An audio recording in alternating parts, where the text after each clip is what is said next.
So if you think making money online is about drop shipping or sending people to weird websites or sliding into people's DMs going, hey boss, do you want to be your own boss? Then this is not the video for you, because that's all a bunch of bullshit. In fact, the real secret to making money online is a simple mindset shift, and it is to think about all the problems you can solve. And when you figure out all the problems you can solve, you already have the skills and knowledge that you need to turn that knowledge, those skills, or those problem-solving techniques into real products and services. You just have to package them the right way. So today we're going to brainstorm some ways to turn that knowledge into digital products you can sell, so you can earn more, control your workflow, your workload, and so that you can actually get to enjoy some of the things that you want to do that work is getting in the way of. If that sounds good, let's get into it. If you don't know me yet, my name is Björkvin Benediktsson. I'm a venture advisor, mentor, online business owner, and I help creative entrepreneurs turn their knowledge into digital products. And I make videos on how to create digital products and how to navigate the trenches of the online business world. Please don't forget to like, subscribe, and hit that notification button so you don't miss another video on how to make money through digital products. And today we're going to brainstorm some ways on how to transform your knowledge into possible product ideas that you can launch. All right, so as I've said before, creating digital products is great because you get to package your product once and sell it multiple times over and over again. That means you can stop trading time for money, and you can actually pick your clients and choose all the other work that you do, and you have sort of a base income of digital products that you can always rely on. And so your digital products should include three things. They should solve a specific problem. They should be easy for your audience and customers to consume and implement. And they should align with your natural strengths. And this last thing, your strength, that sort of dictates what kind of product you want to create. Some of the most common product ideas include ebooks and guides, obviously written word. If you don't like writing, don't write an ebook. Online courses, usually video, but can also be written down. So whether you create a written course or a video course, honestly doesn't matter, as long as you teach a structured system that your customers can follow in order to achieve the result that you promise with your product. And then you can make templates and toolkits that save people time and effort and make things easier for them to achieve. And then obviously there's memberships and subscriptions and software and stuff like that. I have other videos on the types of products you can create, so check that out on the channel. But now let's talk about how to figure out what you can create. So once you figure out what kind of product you want to create, what's the format, what's the medium, you want to think about, well, what exactly is going to be in this product? What problem are you solving? And what are the actual topics that you are trying to teach or help people achieve? So the best way to think about this is to simply brainstorm all of the things that you might be able to package into a product by answering these following questions. What skills have you developed? What do people ask for your advice on? What do you get questions about from friends, family, or colleagues that they maybe think you are an expert in? What are you really good at or an expert in? You can see a trend or a through line in these questions. What would you do in your free time that people don't know how to do? Are you really good at a specific hobby, and that hobby might be interesting to people to learn? There's plenty of money to be made in the hobby spaces. And then what's easy for you that's hard for others? And then what challenges have you overcome? So now think of all the answers to those questions, write them down or take notes or just brainstorm on a meadow in the sun if you want. And then once you've thought about all of the different things that you can do, even things that seem insignificant because they might be niche markets that have people buying in, that might be worth pursuing.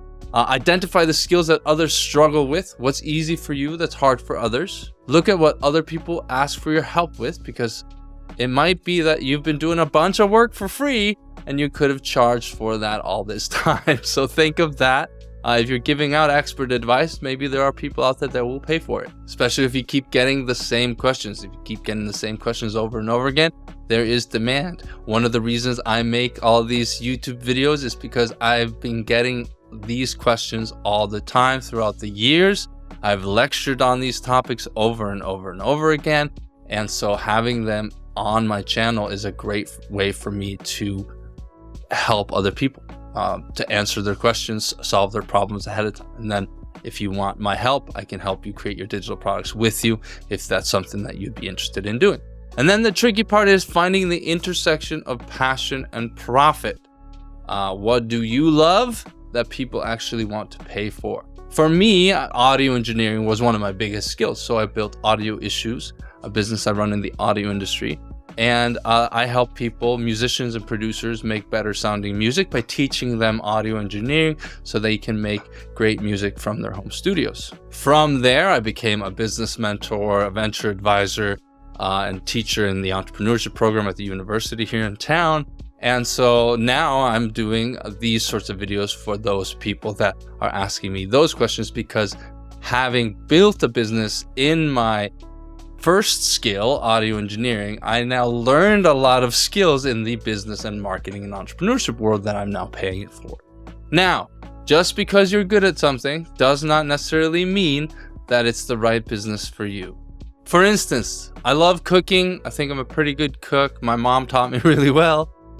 And I get a real sense of enjoyment out of making good meals for my friends and family. Now, do I want to become one of those recipe bloggers that takes 1,000 words to get to the actual recipe? No, I don't want to contribute to that pocket of the online world. When I look for recipes online, I just want the recipe. I'm sorry, but I do not want your life story. You're probably a very, very nice person, but I really just want to know how many garlic cloves you put in your tzatziki when I'm making heroes. That's all I need to know. I don't need to know about your trip to Greece. Thank you very much. Rant over. So when you're making a list of things that you're really good at, narrow it down to also the things that you'd actually see yourself doing as a job, because if you love it and then you turn it into a job, then it might become a chore. So you have to be willing to want to get up every day and do it over and over and over.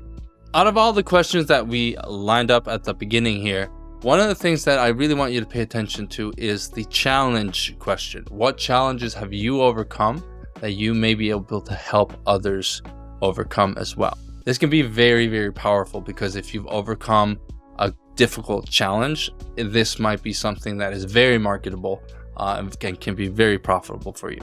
The flip side of this is obviously that you may never want to revisit those challenges or those traumas again.